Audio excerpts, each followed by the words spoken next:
Hello, everybody. Matt, is that a little loud? Maybe not. Welcome. Happy Thursday. Thanks for coming and being part of an engaged campus.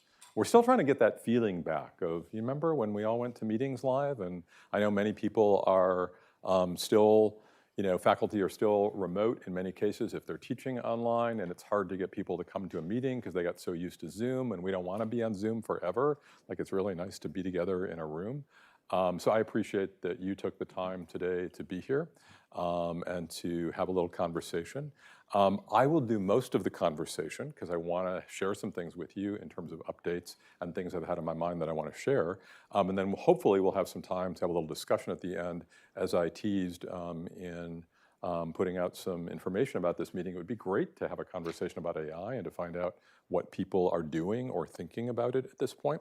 And then hopefully we'll have a little time at the end for any other questions that people have. So welcome. I want to start with kind of a facilities updates, but maybe some things that I haven't included in recent ones, like updates to the updates.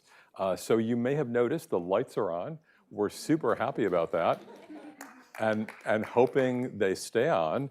I wish I could tell you that after all of that work yesterday, and thank you to our facilities team, Jose and Louis, I think, had a very long night in particular, and a vendor we brought in, a high voltage expert, they still haven't identified the problem. So it's a little bit scary because, we just kept throwing breakers and we don't know if they're gonna start getting thrown again. But we're working on it and hopefully we'll get it underway. But the underlying problem is that we have aging infrastructure, and that includes the electrical infrastructure on this campus. And it's not like no one thought of that. It's on the list and it's coming up. Hopefully within the next couple of years to do a major overhaul of that and to create some electricity storage for us as well, so have some on store if we need it. But we need to have redundancy, and we have almost no redundancy in our system now, particularly with all these new buildings coming online. So if we fall short of needs at any given moment, we start throwing breakers. So that's part of the problem. That's why it happens in the morning. Usually it happened yesterday. I started getting messages at about 7 as people started arriving and flipping the lights on. And the HVAC doesn't run full during the evening. So in a cold morning, it kicks in. And suddenly you have this big pull and breaker, breaker, breaker, breaker all over campus. And before you know it, we've got nothing. So we're working on it. But just so you know, it is a symptom of an underlying problem at our campus, which is, to be perfectly frank, not great attention to a lot of infrastructure issues for a long time. And then, the current district team came in, headed up by Anne Marie, and we're all working together to try to address some of these things, and they're on the list and we're on it. But it's going to be a little while before we have a perfect campus with well-supported infrastructure. So keep crossing your fingers. Wanted to update you on some of the other work that's going on around campus. You're all aware of the work going on at the entrances. That's actually on schedule or ahead of schedule for completion by the end of this term. Right now it's all a bunch of dirt, right? Because they're laying irrigation pipes and putting in hardware for ADA access and are putting in hardscaping. And it's really nice. We're going to have, ADA access into our college campus, not just on the campus. Super important. But the stuff you're really going to love is going to come at the end, and that's all the landscaping. So none of the plants are coming in until the end. They have to ship in a bunch of good soil. And then we're going to have really beautiful landscaping at each of the 3 entrances, around some of the parking areas, around the fine arts complex, around this parking lot, around 13, and it's going to be very sweet when it all finishes. I got a tour of Gateway today. My shoes still have a little bit of mud on them. It's kind of muddy and crazy in there, but it's coming along on schedule. The inside is a little ahead of schedule, so you can actually, if you peek in, you'll actually see sheetrock up. The outside is a little behind schedule because of all the rain. But overall, if you put those things together, we're kind of on schedule. So we imagine wrapping up the construction of it sufficient to start bringing in furniture and equipment this summer, right after Independence Day. And then we will start making plans to start moving some of the student services into that area, hopefully on a staggered basis over the course of the fall. So I just asked Juan today to start working with student service managers to plan those operational transitions. Come on in. And hopefully we'll get that underway so that we'll be moved in completely. And when we reopen to students for spring semester on January, I don't know what that is, we will be firmly in place in Gateway. So it's very exciting. It's a really beautiful building for those of you who work in the SSC who are moving into Gateway. Oh my gosh, your transition is probably going to be as dramatic as the people who went from the Village into ATAS. It is really going from an aging building into beautiful, just amazing state-of-the-art facilities. If you don't know, you walk into the lobby on the first floor and it's set up like an Apple store. There are tables where people can work independently. There is a Genius bar, literally.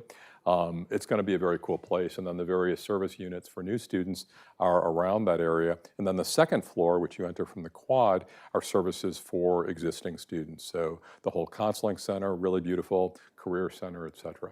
So very excited about moving into Gateway, and it looks like we are on schedule. We also have a building in place to replace the current science building, you know, that building that now no one is in anymore, thank goodness. That building is crumbling and sinking into the ground and was never in great shape to begin with. So we're gonna replace it completely, demolish it, replace it completely with an amazingly beautiful building. It's all white stucco and glass. And that one will sit on the same spot, but it'll be half the size, half the footprint, half the size overall, because we don't need as much space as we had in that building.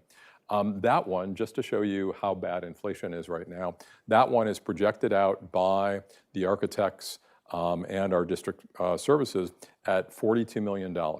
And half of that is to be paid by the state. It's a state project, which means we pay 21, they pay 21. So it went out to bid about a year after they projected out costs. And these projections are normally pretty accurate. Like they're using calculators. It's not somebody's guess. Like there's a way they do this, right? It goes out to bid. The low bid came back at $63 million. So 50% over budget. So instead of 42, 63. So we're gonna go to the board and ask for another $21 million a week from Monday if you wanna come and beg. I think if we all take the pose, you know, please, please don't kill our project. I'm hoping that it's a no-brainer because we would be sacrificing $21 million in state money if we said no at this point, and we really need a replacement for that building. So hopefully that will go well a week from Monday. But it does mean that a lot of our other projects are going to have to be pushed back. So solar panel parking lots, we'll get the first one done over in, I think we start in 5B, 5A. But the other ones, like 9 and 10, that's going to be put off, the big parking lots. Solar panels there are going to be put off another couple of years so that we can pay the extra $21 million for this new building. What will not be put off is our electrical infrastructure. Like that needs to happen. What we may put off is decommissioning our cogen plant. So I don't know if you know this, but we make our own electricity, clearly not enough, from natural gas, which is not the best way to make electricity. And I'm sure when it was built and the campus was built, like, wow, we make our own electricity. We're independent. We're almost off the grid. It's not so good anymore because natural gas costs a lot more than electricity, and it's a fossil fuel, and it's bad for a whole bunch of reasons. So we're going to decommission it at some point, but we're probably going to have to put that off and still rely on natural gas and the lability of natural gas prices for a little while. So that's math and computer science, still over budget, but still coming in and likely to start. We already broke ground. For those of you who came out to join us in Tustin, thank you for doing that. We broke ground on Saddleback at ATEP, which is our new building for culinary arts and auto tech primarily, but some other classes in there as well. Also a very cool project that we're very excited about.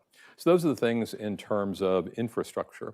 I want to talk about some ongoing initiatives and projects and to update you on those. Shuka will probably have an email out, or maybe it's coming out over my signature, for a new innovation fund. If you have an idea for a new innovative project, we're opening up some of the one-time money that we got from the state to support little innovative projects that may not cost a lot, but could yield results that could be scalable, that could teach us how to do other things down the road. So if you've always had an idea for something like that, watch it. The key is we really want it tied to outcomes, like what's the basis for this? What's the outcome that you've seen achieved in similar projects? And it has to be scalable. It's great to start as a small project, but we want things that we can then take and give to a whole bunch of students. That's really important to us. The return on investment of those innovation dollars is, yes, you start with a pilot, with a little project, but ultimately we have to know that that's something we can give to a lot of students. We're not trying to help 2 students, 3 students. We are trying to help the thousands and thousands of students at this college who do not complete their credentials, even though they tell us they want to. That's really the goal. So figuring out how to get there, one way we hope to do that is with an innovation fund. Very shortly, some of you have already participated in the course completion training, the course completion one sheets. So for all faculty in the room, you will get, if you haven't received already, a one sheet that shows you your course completion history, shows you a comparison, and most important, it disaggregates it by demographic group, race and ethnicity. So you'll be able to see if all of your boats are being lifted equally, or if some students are advantaged over others.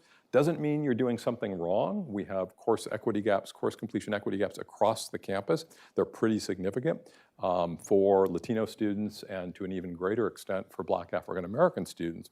But what we're trying to do is narrow them and really first create this level of consciousness where we can see, hey, I didn't even know this in my class, that Hispanic students, African American students are attriting at a higher rate than white or Asian students, which is what most people find on this. So it's not shaming, it's not meant to be a slap in the face, it's meant to give you data that you need to reflect and then start the conversations.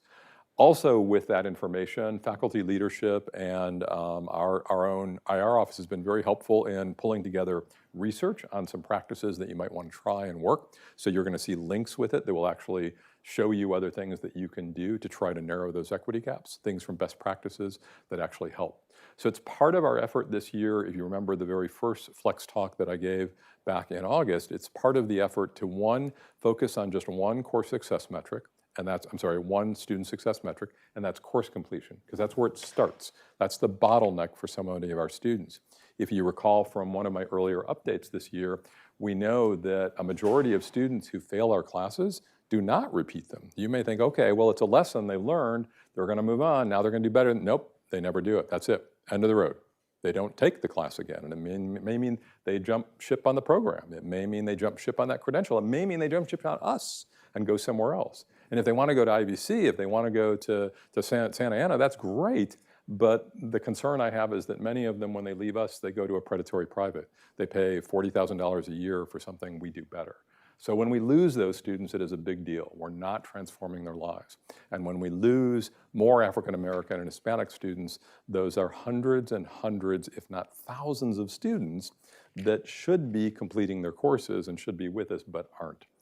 And I always want to say, you may think in your head, okay, it's certain groups, they're just not going to do better than others. I know it, it's okay. It's okay to think that. It's really okay to think that. But there are schools that don't have them. So we can't say it's the cultural group. We can't say it's their level of preparation when they come here. Because you're right, that level of preparation is different for different races and ethnicities based on their past educational experiences, which we know were not equal, which were not equitable. But the fact is, if other colleges and universities have figured out how to narrow and close these equity gaps, it is on us to figure out how to do it here. So we start the conversation with course completion, one metric to get us to credential completion down the road. And with that, we use the lens of equity. Within that data of course completion, how does it look for students of different demographic groups? It's great in some cases, you know, we've really have changed. I know another college, not us, that really did a good job of increasing their math completion in the first year, transfer level math completion in the first year. And when I looked at their data, again, this is not our data, they actually increased the course completion for white and Asian students, and it didn't move for students of color. So they actually increased their equity gaps, even though they raised it. So the trick here is not just to look at our overall course completion rates, but to look at the so-called disaggregated data, to take it apart by demographic group. So that sheet is coming out to faculty.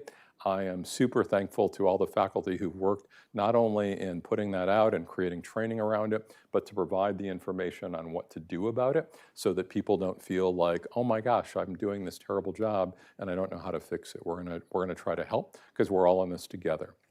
Another thing you can do is read The End of Bias, which is our President's Equity book read this year. We still have copies available in the lobby, and there's still 2 out of 3 discussions left, and you are welcome to join that at any time. The cool thing about End of Bias, it is not just about exploring and discovering your biases, it is practical tips for getting rid of, for absolving ourselves of these unconscious biases that we all carry. That we all carry. If you say you don't see color, I'm really sorry, but you do. I love that you think that you don't. That's wonderful. You're a wonderful person. But you do. We all do. And the trick is to say, how does that affect my judgment? How does that affect my support of students? How does it affect the interaction I have with them that they're aware of that I'm not, that they pick up on and that I'm not? So, end of bias, recommend it. Guided pathways. So guided pathways, we've made huge progress in the general restructuring that we've been talking about all year. We have a few big things left in guided pathways before becoming a completely adopted guided pathways college. One, we have to figure out what we're doing about the undeclared student, the undecided students. So the counselors are working on coming up with really a comprehensive strategy for treating this as a track for student that needs additional support and additional attention. And they are working on what we hope are going to be the final touches of a comprehensive, holistic look, a way of supporting those students while they are in that decision-making process, hopefully not letting them go too long. The reason, and I know everybody always says, and listen, I'm one of them, I had 3 majors. It's people meander, right? The problem is that the more we meander, the more credits we accumulate that aren't specifically targeted for a program of choice, the more likely we are to non-complete. Conversely, the faster we get on a path and the fewest number of credits we need to acquire to accomplish our credential, the more likely we are to complete. It's simple data and research. And the reason behind that is because the longer you take, the more you meander, the more semesters it takes. The more semesters it takes, the more life gets in the way. The reason our students attrit is not because of anything we're doing wrong. It's because life gets in the way. So our job is to get them through as quickly as possible so that life doesn't get in the way. That's really what it comes down to for the majority of our students. We think it's all about us. We're not treating them well. Look, we've got these biases. Yes, we need to work on that. But life gets in the way. So the only thing we can do in response to that, because we can't fix the world around us, is make sure they're well supported, make sure their basic needs are met, make sure their mental health needs are met, but move them through faster so that life doesn't have a chance to get in the way. Every additional semester, life gets more in the way. We've already moved students faster. We're already seeing a lessening, a decrease of that rate at which students go through. We believe by about 1 semester. If we can get it to a year, that's huge for us. Our students do not complete our programs in 2 years. You know that, right? But getting it from 5 to 4 is a huge accomplishment because that's less opportunity for life to get in the way. So one of the things that the counselors are working on for us, and we look forward to seeing the final product, we've already seen a taste of it, is a way to focus on those undeclared students. Another thing we have to come together about in guided pathways is the overall concept of onboarding.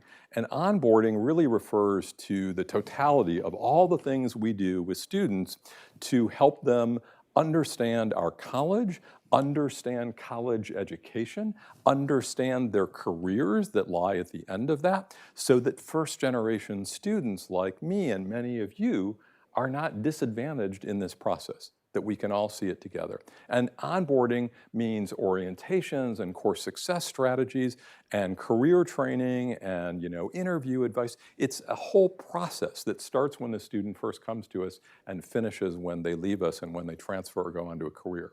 And what I've asked Nick Perry to do is bring together all the people that are the experts in that and have a stake in that. So that's the outreach folks, the college success coaches, it is counseling. They have a big stake in that and have a lot of expertise. All of those folks to come together and talk about what this process looks like. At many of the most successful colleges, the process is more than just a single class or an orientation. It is what's sometimes called a first semester experience or a first year experience, FYE. And then parts of that experience are carried out. So onboarding has to also include faculty, because if whatever happens, whatever the counselors and the outreach and the enrollment specialists and the success coaches do at the start, if it's not backed up by learnings in the classroom that support it, it doesn't last. The research shows it has no impact. So it is on all of us to figure out what onboarding looks like and to go forward in that. And the last part I want to talk about in terms of guided pathways adoption is the equity piece.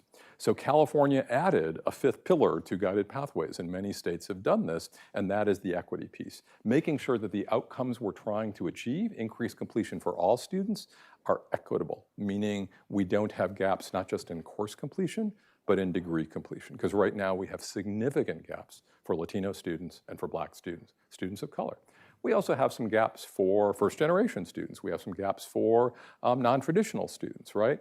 But we know those gaps for students of color are more significant, and if we address those, we feel like we will make good progress on many things.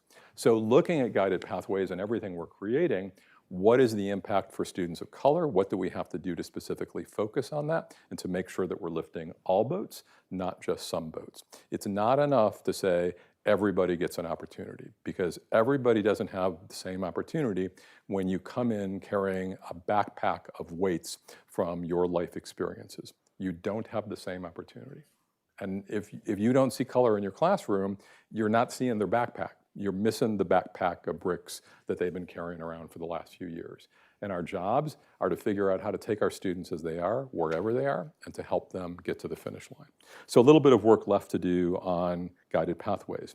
The last thing I want to talk about in terms of initiatives is something new that I'll share with you that I haven't written about and that you haven't heard about, because it's been happening in a few very small conversations around the college. But one of our most successful student success programs is Promise. Promise does a couple things for students, and we think it's the combination of things that are really working. So for one thing, it takes away the burden of the financial piece of going to school, right? So they're already receiving, many of those students are financial aid eligible, BOG waiver eligible, so they're not paying fees. We add to that, we make sure, if they're financial aid eligible, they're not paying a parking permit fee. We cover their books. But the other piece of it is the non-financial part. It's this support, this higher level of support that we get with specialized, with counseling that focus on our Promise students, with success coaches that focus on helping our Promise students navigate the college resources. So if we take that model, it works well on Promise, but one of the requirements of Promise is that you go to school full-time. And we know that full-time students already have higher success rates. And most of our students are not full-time, they're part-time. So the theory has been, if we just push our part-time students to go full-time, they will be successful. That is incredibly naive, because many of them have families, they have jobs, they need to work. So we've been missing in the Promise approach the part-time student who still needs that higher level of support, who still has financial needs, but isn't getting the higher level of support from Promise because they haven't been eligible. Well, we have some money. We got some one-time money in a state grant that has very few restrictions on what we can do as long as it's something tied to student success. And while what we want to do is expensive, we think we can run a 3-year pilot using some of this so-called state block grant money. So here's what we want to do. We want to do part-time Promise. So if you take between 6 and 11 credits and you are financial aid eligible, and even above that, we're going to stretch into a lot of lower middle class families. We're looking for a sweet spot of family contribution, but we think somewhere maybe around $4,000 family contribution level, which is above where you would qualify for a BOG waiver. We're going to give you a Saddleback waiver. We're going to cover all of your fees. We're going to give you a stipend to help cover your books. And thanks to the work of faculty in this room and many others, half of the books for our classes are already free, but we'll cover the other books for those that aren't. We're going to give you a parking permit. And we're going to give you the same level of so-called intrusive supports that you get in Promise. And we're going to run a pilot at Saddleback College with part-time Promise. And we're going to see if that gets the same results or close to the same results as traditional Promise does all around the country. We think that the not having the burden of a lot of the financial stuff that holds students back and makes life get in the way, having the higher level of support that comes with Promise will actually help part-time students. And that this mantra of make them go more, make them go full-time, may be false. That maybe we can help part-time students in the same way.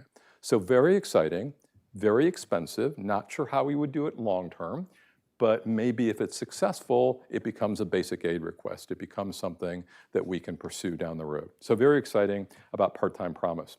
Last thing before we have a little AI discussion is enrollment, just to share some good news. So we're up this term, and at this point in the term, we don't really have FTES, we don't have the real number for enrollment. So I use something called weekly student contact hours. It's a rough indicator of where we will land for enrollment. So at this point, our weekly student contact hours and therefore enrollment is up 8% year over year. So that's, yeah, give yourself a round of applause. So we lost about 17% or so in the pandemic. So getting back almost half of that in one term year over year. Will it continue without additional efforts? Not so sure. I think a lot of it is students who were holding themselves out in the depths of the pandemic and said, okay, I'll come back. There aren't that many of those left. And a lot of what we're actually seeing are new students not really getting back the students we lost. So I think the myth out there is we can just sit back. Many colleges believe the same gains you're seeing now, and all colleges are seeing gains this term, almost everybody, will continue in fall. I'm not sure that's true because our declining high school population kind of sets our fate up a little bit. And I think we're starting to exhaust the students who stepped out and have come back, and there aren't that many of them more left. So I'm not sure it will continue, but it is a huge accomplishment for us. The other thing I want to say about that is our actual heads, the number of bodies on our campus, anywhere, virtual campus or on campus, is up only 5% even though enrollment is up 8%. So that means that the average student at Saddleback is taking more credits. And we know that taking more credits translates to less time, which means less chance for life getting in the way, which means more completion. So that's really good. Contrast that, so our sister college, even better enrollment, up 8 or 9%, possibly even more than that, and their heads are up 9%. So they've brought in more people and have more credits. Us, without bringing in that many more people, are getting more credits out of our students, and that's not money, that's not allocated. When I say getting more credits out of our students, please know what I mean. That means getting our students to finish faster, and that means getting more students to complete. So that is a huge accomplishment, and I'm very proud of everybody for all of the things that have led to that. And I want to share with you, I've just at a symposium this last weekend, and colleges were sharing their enrollment results. Many colleges are experiencing a 5 to 8% bump in enrollment this term year over year, not uncommon. So here's the things that colleges are doing that seem to be making a difference, and we're doing many of these things as well. One is they're making efforts to get students back to their campus. So many students miss the college experience, sometimes either the small college experience or the university experience, whatever they're looking for. They're not getting it online. So having a more robust college life on campus has not only brought back students from online to on campus, but brought students into enrollment that had stepped out. They were waiting for that opportunity to actually take on ground classes. So bringing about that sense of stuff going on our campus is really key and has been for many colleges. Second, they're increasing their dual enrollment. So if you are in a program, if you're a faculty member or supporting a program with low enrollment, I got a trick for you, dual enrollment. So talk to your dean, figure out how you can support us, because one of the best ways to bring students from high school into your program is to start that program through dual enrollment while they're in high school, and then they transition over very smoothly. So think about dual enrollment if you're not already doing it. To everybody in adult ed and ESL, adult ed, ESL, we've had significant gains. Some colleges are up 2 times. Up 100% in adult ed ESL. And that's so good for so many reasons. These are our students. These are the students who will most benefit from us because they need language in many cases before they can even think about a career. And then if we can create bridges like we're doing with CNA and other programs into actual career programs, that's a huge life changer for a lot of people. And the other thing that people are doing that we're starting to do, and then I'm asking you to try to do a little bit more of, if people can think of new ways to do it, are 8-week classes. So shorter term classes. It doesn't have to be 8-week, but what happens is students who come to us in the middle of a term have to wait until the next term before they can start. So imagine going to a car dealership and finding a car you really like, and then they say, well, you can get this in 6 months. Maybe you really love that car enough to sit it out for 6 months. But it's more likely that you're going to pick another car, your second choice, that might be more available. So when we make them wait too long, when they come to us midterm, we lose them. So the trick is to get somebody in really quickly once they come to us and they decide they want to go back to college or come to college for the first time. So having abbreviated classes means at any point in the term, there are still classes we can get you into. Come on, we got a class for you. You can start. We can make that happen. So 8-week or shorter term classes. The other thing that happens with shorter term classes, 8-week classes in particular, is students end up taking more credits in the course of a year. I know it's not logical because an 8-week class goes twice as fast, it takes up twice as much time, but a student who is working and maybe was taking one class at a time will take one class in the first half and one class in the second half of the semester. And guess what? They just took 2 classes in the semester instead of 1. So they're doubling their through time. So it's a trick, it's a weird thing, and we hope that they're making good choices, but for some reason this holds up in the data. Students are more likely to take more credits if they feel there's a finite beginning and end to a class in less than 16 weeks. So if you've thought about a way to translate your class into a shorter term, talk to your dean about it, for those of you who are faculty in the room, and please think about helping us with those 8-week classes. Those are the updates that I wanted to share with you. I'm hoping that we can engage in a little bit of conversation about AI. So I've introduced this topic in a couple of updates. First, when I first discovered ChatGPT over the holidays, and then it got released, and the world went crazy, worrying and excited and fearful and excited.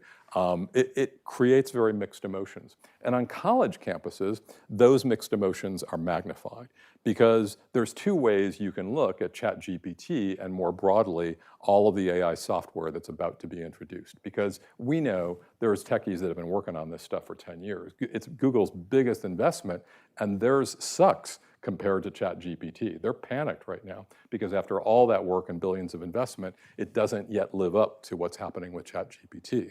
But here's the thing on college campuses. We could practically divide the room.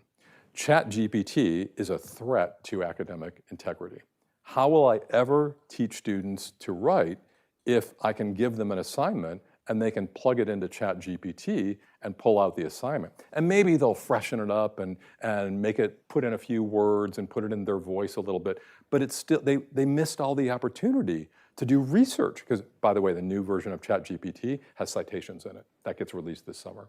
So it'll even do the research and give them the citations in proper format, by the way. So what does it mean for teaching people to write or teaching them to do 100 things that we teach students to do if they can do it at home and we can't monitor it? Is it yet another need for proctoring? Are we going to have students write only in our classrooms so that we can watch them? Or do they have to have a camera on them at home while they're doing their research and writing so that we can be sure? Or the most common response is, how do we figure out if they've used ChatGPT? Show me the hardware and the software where I can slip this paper in and it'll give me a green dot or a red dot, depending on whether the student needs ChatGPT, and I can fail the little things. I know some people are thinking that, and it's okay. And maybe Proctorio, maybe Turnitin, maybe some of these companies who do this work will come out with solutions, but there are as many people working on beating the solutions as there are going to be solutions. So I respect and embrace the fact that people are worried about the academic integrity piece, but I fear that we're waging a battle that we will not win in the end, because this stuff is going to get better and better. And it's not just writing. We were interviewing graphic design instructors, and one of the finalists said to me, oh yeah, there's already software for graphic design where you do a first iteration, you throw it into the system, it scans it, and it gives you a dozen iterations with little variations. What graphic designers do in a big firm where the principal might create a design and all the associates then come out with the different options for the client. Nope, already done for you. Interior design software that is doing not just CAD, but you give it a few prompts of what you want, and it creates the CAD drawing of exactly what you want. The very thing that interior designers do. So we have to think what's happening in terms of what we teach and how we teach it, and we have to think also in terms of careers, because maybe the program we teach for a career in interior design just got a little bit easier in terms of having the software that we can use if our students know how to use it when they come out. but also there may not be as many jobs available if now we don't need so many associates to help the principal in a design firm. So we have to think about that in terms of sending the students out in the real world. So here's what I want to know, and I'll open it up. One, what are you thinking about this? Whatever side you're on, no judgment here. Let's figure it out together. And two, I would love to hear if people are already starting to think about using this stuff in any way, or maybe are already using it in their classrooms. So let's start with ChatGPT. Has anybody teaching writing using ChatGPT either to start a paper or to help students with iterations? Or how are you dealing with it? Are you having them write in the class? What are you starting to do as you contemplate our future with better and better artificial intelligence? Anyone? Yes. Hello. Hi, Emily. Well, I'm not sure, like, your questions seem to have multi-parts, and I'm very concerned about plagiarism.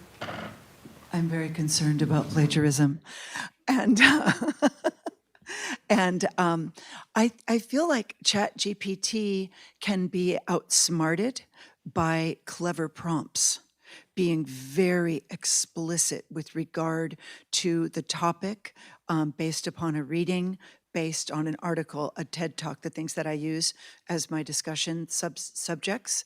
And so I just try to be extremely specific and explicit at 10:30 in the TED Talk. The speaker mentions a particular concern. Please elaborate like that. Great. Like a tricky idea. And so that's been my fix so far. I mean, this is new to me, but con artist students are as old as school itself. So, but that's It's always been cheating. It's just new ways to cheat. It's amazing. But, we all do smackdowns on cheaters. But I just find that if I'm like, so clever that they have to go hunting for it, I don't think a ChatGPT knows what Kimberly Crenshaw said at, 10:30. They might, or 10:33 on the video. But that's been what I've done so far, just being very specific in my... specifying the source Very information. specific, like, a secret that only you have to really go and look for it. And I don't say what it is, because they can Google Kimberly Crenshaw on intersectionality, et cetera, and come up with something. But I make them watch the video and at least address that. Or if it's not on the internet, I mean, that's the thing I hear other people talking about. So if Kimberly Crenshaw comes to your classroom and gives a talk, I don't know where you got the fees for that, but help us out. Help us out. We need help. It can be a specific reference to that talk as opposed to ChatGPT being able to reference any TED Talk that she's given in the past. Other ideas? Yeah, Suki. We're not there yet. Maybe the department has starting to talk about it. I think that, especially because Brett, I think, brought it up first. Maybe you remembered it, I don't know, like last semester. And I think, I'm not getting a microphone. People that are streaming can't hear you. Okay.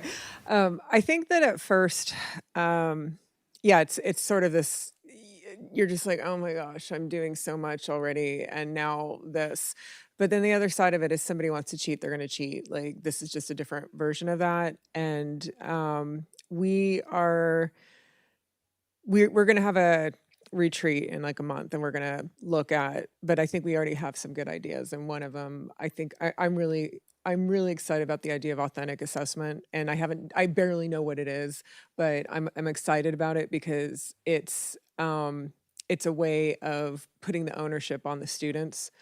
And we've got some other ideas that we're floating. One of the things, and this is kind of, I think, along with what Emily had said, one of the things is that I think about is that ChatGPT is only exposed to writing. And so if you're having them write about something that is not writing, that could be a way around it. And I have an assignment where I have students where they have to analyze the rhetorical devices in a movie trailer versus and so it's like, that's something that I already do, and it's like ChatGPT can't do that. Or a piece of music. Right, or a piece of music. Yeah. And so I think that's another thing that we're thinking about, is like looking at assessment. But then, but also something that's fresh, because, if it's a piece of music, then somebody's probably written about it as well. And so we haven't had that conversation yet, but we are looking at it. But I think the bigger piece is that I think, and I mean, the one thing I'll say is I'm finishing an 8-week class right now, and I wish my students had used Chat GPT. Like, I definitely know they did not. And I was like, I darn take it it. that's not an endorsement of 8-week classes. Well, no, I think it's a lot, It it's is a a lot. lot. And I think that, I have a small part of me that's possibly excited about this idea that we can really look at what we're doing, especially in like English 1A, and restructure it in a manner that creates space for authentic assessment or creates space for using ChatGPT in some capacity. I think that, and it's not that I'm saying, ooh, yay, but just I think that if this is forcing us to change, then let's change, and but actually something good might come of it. And he didn't plant me. I did not come here to do that. And this is like really up until last week, I was not feeling that way, but then we had our department meeting, and Brett brought up authentic assessment, and then we kind of explored that. And because again, in the end, if they're going to cheat, they're going to cheat. Like, you can, and so I'm not seeing it as the end of the world. I guess that's it. Low bar. Thanks, Suki. And I really appreciate, English instructors, particularly if there's anyone who has a right to be fearful and concerned about academic integrity, it would be English instructors. I know that many of us teach writing in many disciplines besides English and besides 1A, obviously, but nevertheless, that is the core of what you're doing. So to get to that point of like, at least let's figure out if there's a way to do something other than avoid it. Even if it's not a big warm embrace. Yeah, I mean, Brett, it'd be interesting to hear more about authentic assessment. Do you want to talk about that a little bit? I would say I'm firmly in the. I know you were just over here with the microphone. Trying to give you your 10,000 steps for the day. Is it okay? So I would say I totally understand the anxiety, and I would say I felt some of that myself, certainly. But after the reading I've done, I'm firmly in the camp that we want to embrace this, and that we should. I'm trying to convince people that we want to see this as an opportunity and not a threat. I don't exactly know what that looks like yet, but I would say that that's our best path forward, and hopefully it's going to encourage us to do some things that we should already be doing anyway. So authentic assessment, I think, is definitely in that category. There's a huge group of students who, in fact, there's, I would argue, a movement nationwide of people who feel like college is not a worthwhile investment of their time, and they feel disconnected from the educational process. What if we use this as an opportunity to re-engage with those people? And I think authentic assessment is part of that. What if we use this as an opportunity to connect students with the value that education has in their personal lives, right?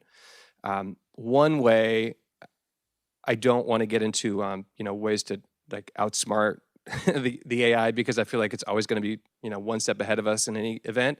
But I do think that having, for instance, here's one example, a personal connection in your assignment to the student's life, right? That's a good way to get buy-in from the students. That's going to dissuade them or discourage them from wanting to cheat in the first place, right? So that they have, again, going back to this, buy into the educational process. If that's part of the motivation for the assignment, they don't feel like it's an empty exercise, then I think they're much more likely to participate and engage. I can remember reading an article that the sentence still sticks with me. I think it was on Inside Higher Ed. A writing teacher said, if we treat our students like robots, then they're likely to write like them, right? So why not instead treat them like humans and get them engaged and personally involved? I think we're going to have a much better outcome. So again, how that looks, I'm not exactly certain, and I'll put in a quick shameless plug here.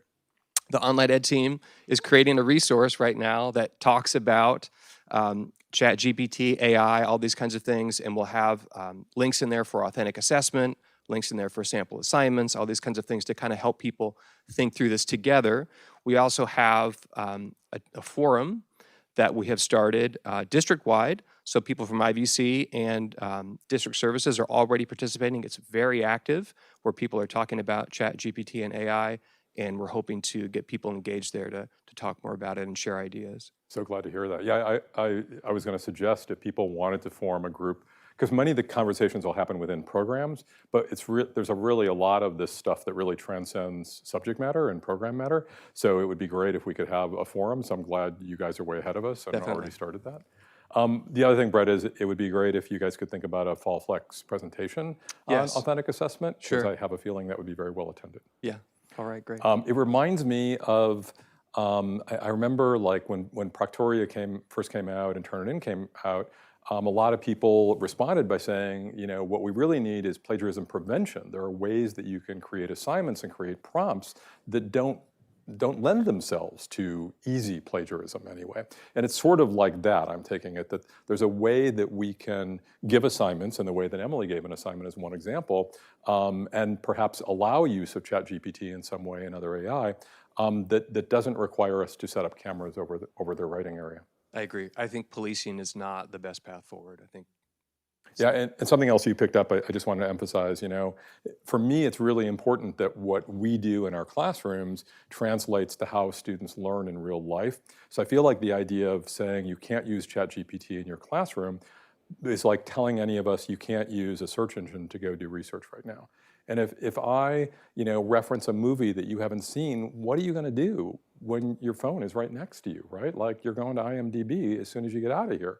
That's the way we learn now. So the idea of saying when you're with us for 4.5 years, you're going to learn this way, and when you're out, you're going to learn another way, almost creates a disconnect between what we teach and how students learn that I don't think will serve us well or serve them well as lifelong learners. So I'm really glad to hear it. And then one other thing that you said, Brett, spurred a thought in my mind, which is, you know, many of you know Bloom's taxonomy and this idea that we're trying to get students to a higher level of thinking and a higher level of learning. And what each of these technologies does is it kind of forces us to move higher on Bloom. And that's also an equity issue, because when we talk about writing and when we talk about many of the things that AI will do for us, we know that our lesser prepared students are at a disadvantage, and we have to move them this far in our class, whereas a well-prepared student, we only have to move this far. So the idea of having something that does the grammar, that does some of the initial research, could be a way, in some way, of addressing equity. Doesn't mean we don't have to teach those things and we don't have to make sure they learn them, but at some point we have to get used to the idea that there may be other ways of doing it. I'm still a big believer in long math, right, and being able to do math.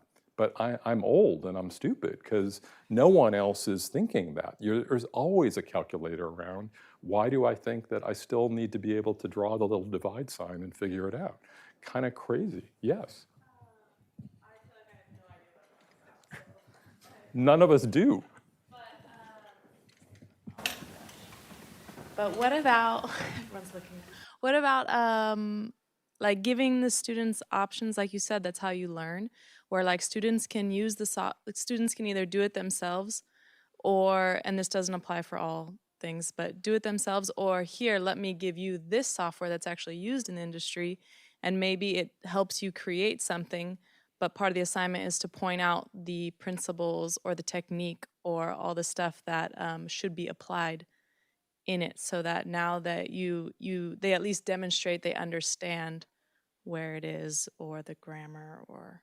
Really good point. And again, that's about that elevated learning, right? So if we talk about design software by AI, it doesn't tell us which one is actually more compelling. It doesn't have taste. It doesn't identify which one is more marketable, which one is going to work in that space. It's just giving us a bunch of options. So maybe now the student has to spend less time drawing or with their CAD or CAD-like software, but now they can think about aesthetic value and psychographics and color and all the things we want them to think about in terms of higher level learning when it comes to design, for instance. Yeah. So I was thinking more along the lines of what Lindsay just said, and give them whatever your assignment is. Write a paper on A.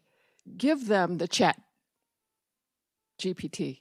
Just give it to them and say, this is what Chat GPT has to say about the subject. Based on our reading today, or based on our lecture, or based on whatever, what's missing? how would you improve what ChatGPT says? And just give it to them right up front and then expand upon that. Either they write another paper or they edit it or whatever. And so it also, I think, has this secondary thing about not trusting everything that you see or everything that's generated on the web. You don't trust it. You read it. You have to use your critical thinking. You have to analyze it. And then that's your homework. I love all of that. So let's unpack pieces of that, start with the last piece. So how do we teach critical thinking? You know, we have many ways of doing that in many different disciplines, but if we start with something that we know is unreliable, what a great way to teach critical thinking, because that's still the flaw in ChatGPT and other AI, right? Is it doesn't know how to fully discern the validity of information it finds on the internet. So now it's a higher level research project where you have to determine the value of the sources that ChatGPT has given you. And then before that, I think you identified another piece of this, which is that, again, we're doing a higher level of learning in everything we do. A piece of writing that comes out of ChatGPT, if any of you have played with it, to use Brett's word, it's a little robotic. I mean, there is no voice to it, there's no humanity to it, there's no warmth to it. It's very much sort of dry journalism, at least my impression of it so far. And it doesn't have any of that warmth and humanity and voice. So what if we could start there and teach a student, what is it missing? What does your voice sound like when you say this? I mean, I always strive to write like I talk, right? So what does that mean to have a voice in written word? And how do you put your voice in this thing that machine learning gave you? I think these are really good ideas. Who else? Anybody in other disciplines besides English per se or in design? Yes, for instance. So I have been super nervous to talk about this topic because I was worried about offending people for so long. Because I do come from a communications background and I have long begged the universe to switch back into our pendulum for a quick second. So, you know, from my personal opinion, plagiarism, sharing, written drag, I'm open to all of it because it is an If opportunity. you're dragging there, I'm not sure I get the connection. Because it is an opportunity for students to read those words aloud and have a relationship with it, and we can talk through it in our classroom, right? So sometimes when I've caught plagiarism, it's an opportunity for me to go like, why weren't you comfortable with your own words? Or, and so I've been meditating on this topic for a bit, and I've thought about how this seems to be the world's response to what we failed at in education. In undergrad and in graduate, I remember pumping out papers no matter what subject area. And it would be like, you know, a paper every week for every class. And I wondered what the value of that was. And I also wonder how many people graduate feeling totally comfortable to talk through those ideas in spaces. And especially since public speaking is a freshman level course, that's usually the last time you have those intensive opportunities to communicate ideas out loud. So it's my hope that the pendulum will sort of shift back into the communications realm and that we'll see more presentation and sharing out loud as a response to the artificial intelligence. What a great idea. It's kind of foolproof unless they've got an earpiece. Unless they got what? Unless they have an earpiece. Yeah, that's on its way, I'm sure. Others?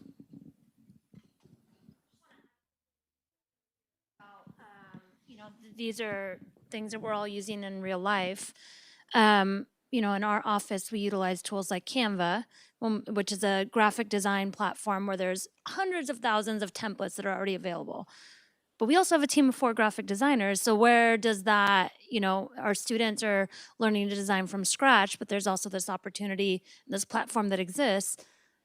Well, what's different from ChatGPT and Canva that I can just go pluck this from here? What safety check is there? Not safety check, but what check is there to show that I created this or did Canva create this? We get offered products all the time that make our jobs easier. We get offered products like Grammarly that we're pumping out content nonstop, and you know, it may catch things that, oh yeah, I didn't use the right tense there. Oh yeah. So it's not necessarily that we're receiving that we're plagiarizing or that we're copying things from other places. It's the speed of our work sometimes. And so we have these aids in place that catch things for us, that allow us to create content because that's what the world demands of us, to create content quicker. So it's just interesting your point about the parallels of real life and education.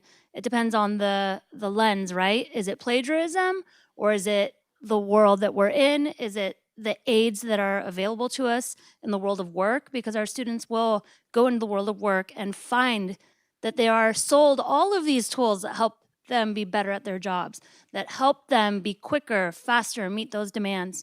So I don't know if this is that. I don't know if this is the beginning of that. But to your point, it's an opportunity to kind of show them the parallels or the expectations or what is out there, because there are so many tools. And what's a tool to me is plagiarism, within academia.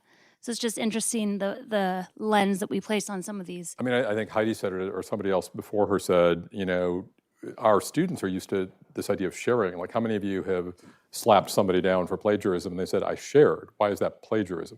I got something from the internet. That's how we do research. Have you ever had that argument before? I actually had it when I was teaching 10 years ago. So people are already thinking differently than we do about grabbing resources and using them. And I think what you're getting to, Stephanie, is that's sort of the future of work too, right? Like, what makes you a good graphic artist may be your ability to work quickly, to give ChatGPT or some other software the right prompts, and then to discern from the options what the best choice is instead of creating graphic designs. It changes the nature of our work in so many ways, and hopefully will elevate it. I was talking to two very successful tech entrepreneurs a week and a half ago, one of whom is a very large supporter of our college. And they started talking, we were having this conversation, and of course it went into ChatGPT because one of them was the first one to tell me about it over the holidays. And they said the new job in technology that everybody's gonna want, it's not coding. The coding is all gonna be done by AI. There'll be very little coding left. It's called a query engineering. So you know what a query engineer does? They're the ones who create the prompts for the artificial intelligence. So you know how maybe you think you're a really good searcher? You know how to put the right words in the browser, into Google search box to make sure you get the right results. I think I'm that way, right? Like, we all think that, right? There are gonna be professionals who can come up with the right prompts to get the right design that will do that job. That's a job, that's a future career. So I just got used to influencers. I didn't even think there were gonna be like new things. So now there's like new ones that are gonna replace the old ones. And to be nimble in our mission, we kinda have to be ahead of that. I wanna say one thing in closing, and then I'll stay for anybody that has questions. I'm sorry we ate up time, but I do have some time so I can stay and answer questions. But one thing in closing that I just wanted to say today, one, I really appreciate the discussion about AI and thinking about our students and how it affects them in their lives. But one thing that we know about our students is, and I'm changing subjects, by the way, in case that isn't clear, is that 50% of them still say they want to study online. And when we started before the pandemic, we were 70% on ground, 30% online, and now we're 50-50. So do the 50% of students who are studying online want to be online for the right reasons? What I am suggesting to you that I ask us to think about, in addition to all the other issues we have talked about today, is, are we doing right by students to simply follow their demand for online teaching and learning and supports? Because they may be missing an opportunity. And if you enjoyed being together with colleagues today and having a conversation about AI that might not have been equivalent on Zoom, I ask you to think about the value of being in classrooms and getting live supports on our campus and having a robust campus life and what that means to our students. Because we have to figure out how to get another 10 to 20% to realize that even though taking classes in your bathrobe is super easy, it may not be good for you. That you may be missing something in the opportunity to be around other human beings, to have live conversation, to read faces in 3 dimensions. And what I ask us, among all the other things today, to think about is how we're going to bring more of those folks to our campus, not just in our scheduling, but in the life that we demonstrate on our campus for those who are already here, and what we convey to our students who are online. And maybe we have to think about new kinds of classes that are online, but they come in a few times during the semester. Like, yeah, we don't have the fields for that right now, but maybe we can figure it out. I mean, nursing does a lot of that with clinicals, so maybe there's a way to make that work. But be open to that. I am worried that we're gonna land at 50-50 for the wrong reasons, and we're gonna see significant dips in course success and credential completion as a result, because too many of those students are not really online learners, and those of you who are teaching and supporting students online, you know that that is the case. So final thought, Emily, on that? Yes. Tomorrow is the 3-year anniversary of when our college closed on March 17, 2020. And we have been through a lot. Everyone here has had, varying degrees of whirlwind hurricane trauma, self-realization, desperation, all of it. And then we come back and we're trying to navigate a college reorganization. And then we're having a lot of conversations about all the things that you touched on today.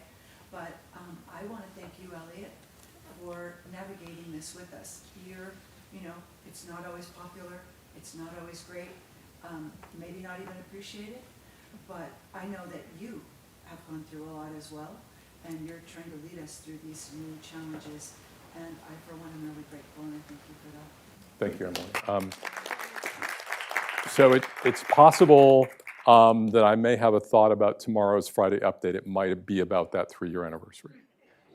In case you don't normally read the update and you feel like you want to hear something about the 3 years we've been through, that might be, because I write it that morning.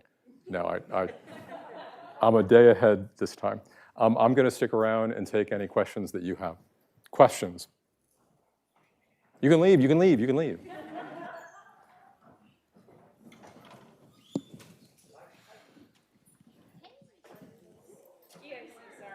What? Oh, go, go, go.